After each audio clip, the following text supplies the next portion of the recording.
ಇಲ್ಲೇನು ಅಂತ ಕೊಟ್ಟವ್ರಿ ಟ್ರಯಾಂಗಲಲ್ಲಿ ಈ ಆ್ಯಂಗಲ್ ವೈ ಸಿ ಇದು 2B ಇದು ಎಕ್ಸ್ ಅಂತ ಕೊಟ್ಟವ್ರ. ಇವಾಗ ಇಲ್ಲೇನಂತ ಕೊಟ್ಟವ್ರ ವೈ ಅಂದರೆ 66 ಡಿಗ್ರಿ. ಅಲ್ಲಿಗೆ ಇದು ವೈ ಅನ್ನೋದು ಹೊಡೆದಾಕ್ಬಿಟ್ಟು 66 ಡಿಗ್ರಿ ಅಂತ ಮಾಡಬೇಕು. ಇದು ಸಿ ಅಂದರೆ 2B. ಸಿ ಬದಲು ಹೊಡೆದಾಕ್ಬಿಟ್ಟು 2B ಅಂತ ಬರಿಬೋದು ಇದನ್ನು. ಇವಾಗ ಎಕ್ಸ್ ಅಂದರೆ ಎಷ್ಟು ಅಂತ ಕಂಡುಹಿಡಿಬೇಕು. Exterior angle equal to sum of interior opposite angle. Non adjacent interior angle ಇಲ್ಲ, ಇಂಟೀರಿಯರ್ ಆಪೋಸಿಟ್ ಆ್ಯಂಗಲು. ಇದು ಎಲ್ಲಿಗೆ ಈ ಆ್ಯಂಗಲ್ಲು, ಇದು ನಾನ್ ಅಡ್ಜಸೆಂಟ್ ಇಂಟೀರಿಯರ್ ಆ್ಯಂಗಲ್ ಅಂದರೆ ಇದೆರಡು. Exterior angle 66 degree equal to 2B plus 2B ಅಂತ ಮಾಡ್ಬೋದು.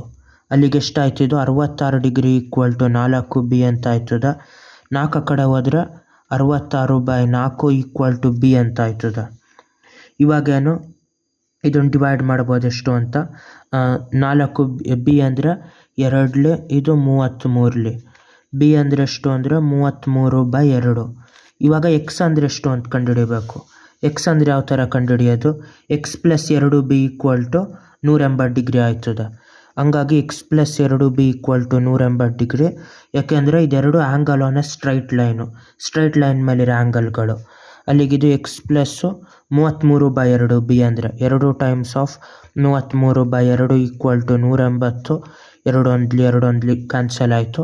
ಎಕ್ಸ್ ಪ್ಲಸ್ 33 ಆ ಕಡೆ ಹೋದ್ರೆ -33 ಆಯ್ತದ. 180 - 33 ಅದೆಷ್ಟು 147 ಡಿಗ್ರಿ ಎಕ್ಸ್ ವ್ಯಾಲ್ಯೂ. ಬಾಯ್.